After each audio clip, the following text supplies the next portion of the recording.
Welcome back to my channel. आप सभी का स्वागत है मेरे एक नए व्लॉग में। हम लोग कतर नेशनल फाउंडेशन लाइब्रेरी पहुंच चुके हैं और बाहर बहुत गर्मी है।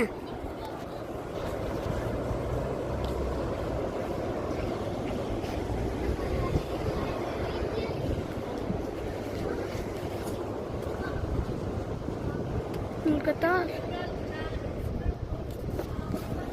अभी हम लोग कतर नेशनल लाइब्रेरी के अंदर एंट्री कर रहे हैं। चलिए चलते हैं। गाइस ये ऑटोमेटिक डोर है, ऑटोमेटिकली ओपन हो जाता है और क्लोज भी हो जाता है। आइए मैं आपको दिखाती हूँ। ये देखिए अब ये ऑटोमेटिकली ओपन हो जाएगा। ये है Qatar national foundation library. Guys ये देखिए इसमें ये सब बुक्स है और ये लाइब्रेरी है।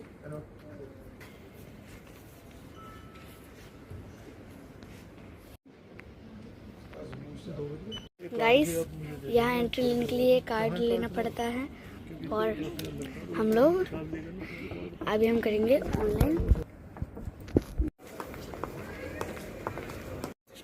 गाइस ये देखिए लाइब्रेरी के अलग अलग सेक्शन में जाने के लिए ये लिफ्ट लगी हुई है, ऊपर से आ रही है।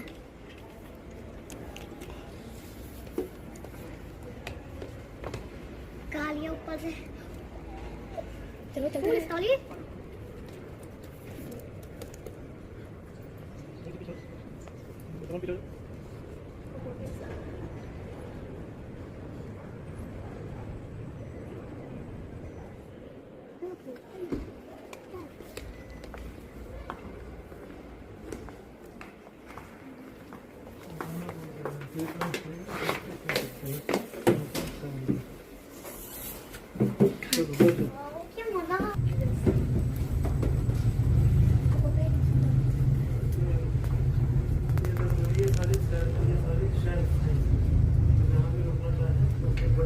ये स्विच दबा के ये वाला स्विच से अभी रुकना है और रुकने लगे 1.4 पर रुक जाएगी।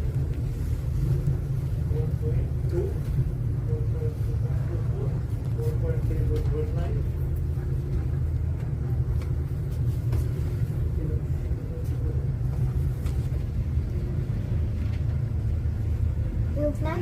इधर रुकी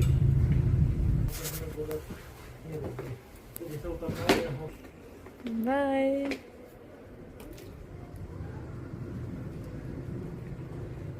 पापा ऊपर चले गए, अब हम जाएंगे इस रास्ते से। ये नहीं पता है, हम तो बहुत पी गए।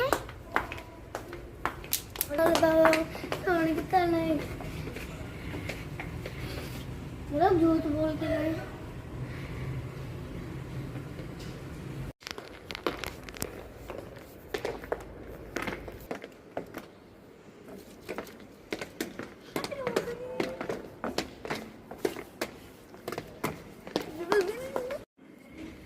ये जो लेटर है एक हिस्टोरिकल फैक्ट है और इसमें जो है ये शेख अब्दुल्ला बिन जासिम अल थानी ने शेख हम्माद बिन ईसा अल खलीफा जो संत थे उस बहरीन के रूलर के, बहरीन के किंग के, उनको लिखा था। एक पर्सनल लेटर है और इसमें देखो सिग्नेचर भी उन्होंने पर्सनली पेन से किया हुआ है।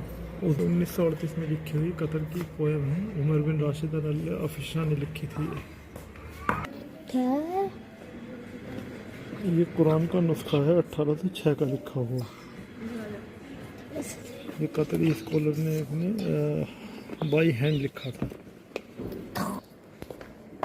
कतर का जो फ्लैग है ये बहुत सारी शक्लें चेंज करता हुआ अगर देखा जाए। इस लेटर में देखें जो लिंकन फोर्ड फर्गसन है, ये लेटर लिखा गया था 7 अगस्त 1929 को। ये नहीं 1829 को।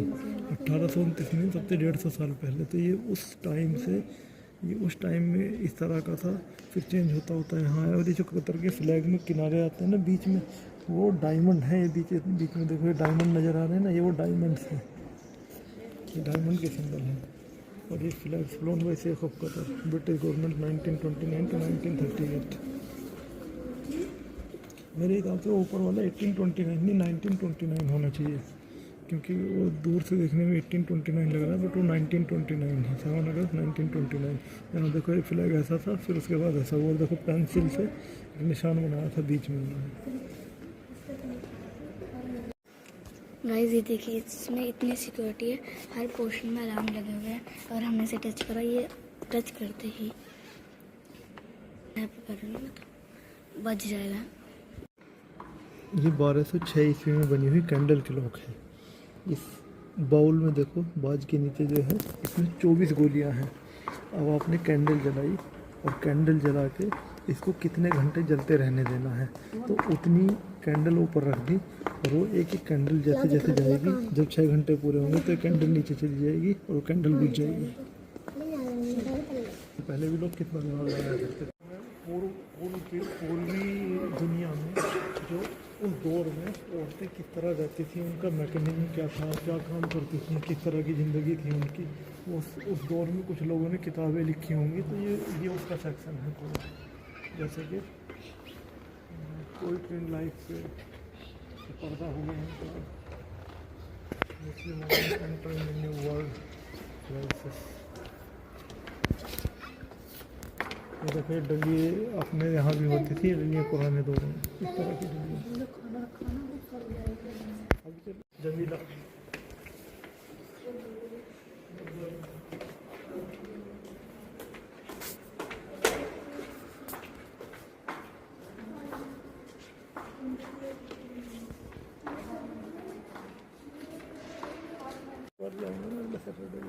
ये काबा है पुराने दौर में काबे का फ़ोटो है। और अगर देखा जाए इसमें ज़्यादातर अपने यहाँ के लोग दिखाई दे रहे हैं, इंडियन कॉन्टिनेंटल के लोग ज़्यादा हैं इस फ़ोटो में।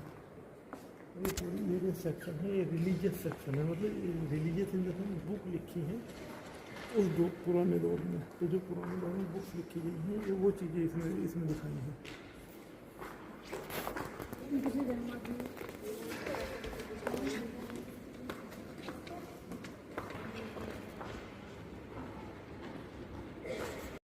ये किसी एस्टेरॉयड का हिस्सा है जो ऊपर से गिरा था, और ये पुराने दौर का कोई पत्थर है, पुराने दौर में गिरा था, और ये फिर एक कतर में फाइंडिंग हुई इसकी।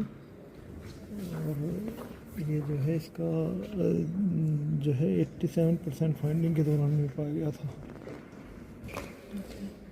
ये जो बाउल है ये 1300 सन 1300 का है, जो ममलूक पीरियड के दौरान का है।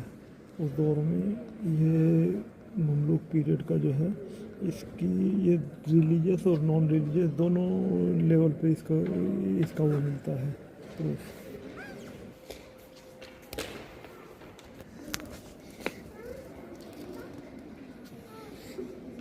ये किसी चीज़ का बही खाता है, मतलब डेली सेल परचेज का डॉक्यूमेंटेशन का, पुराने दौर का, किसी का 15th सेंचुरी का ममलूक दौर का है। ये भी काबिया का नक्शा है उस दौर का, पुराने ज़माने किसी टाइम का।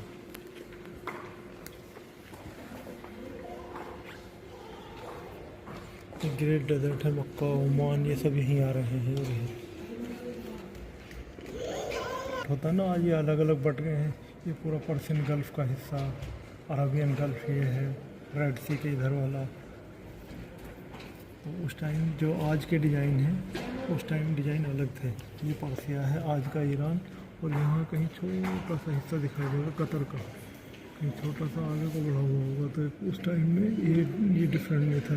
ये है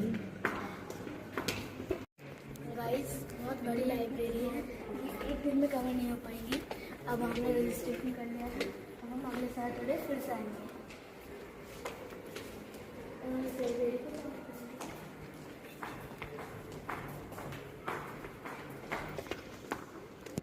ये डाउन साइड थी, अभी हम डाउन साइड आए, ऊपर का भी है। पर पूरी लाइब्रेरी देखने के लिए चैनल को सब्सक्राइब करना और वीडियो को लाइक।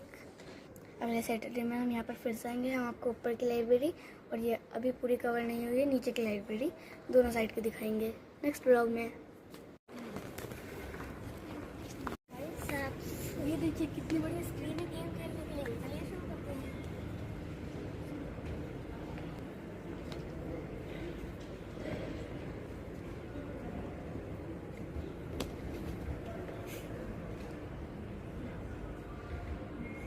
कंटिन्यू।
में से मुश्किल है। सबसे पहले ये डॉगी उसके सामने है, और फिर ये देखो अभी बंद देख लो व्हीकल को। अब देख रहे हैं खड़ा, अब देख रहे हैं खड़ा होगा, देखो खड़ा हो गया ना, व्हीकल भी खड़ा हो गया।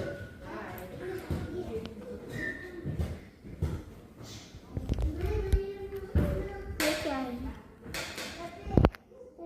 गाइस? ये देखो ये एक एलिफेंट, ये देखो ये एक एलिफेंट है। और ये देखो ये चिड़िया है, ठीक है, ये तरह का होता है। देखो ये गोल्डन कलर का पेड़ है। तो गाइस ये डॉगी ये मिलते और फिर और फिर आती है कैट, फिर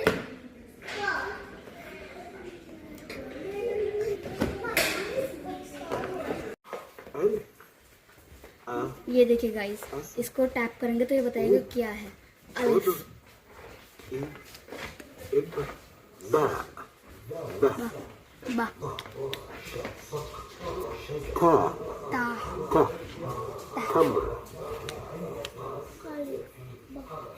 सा,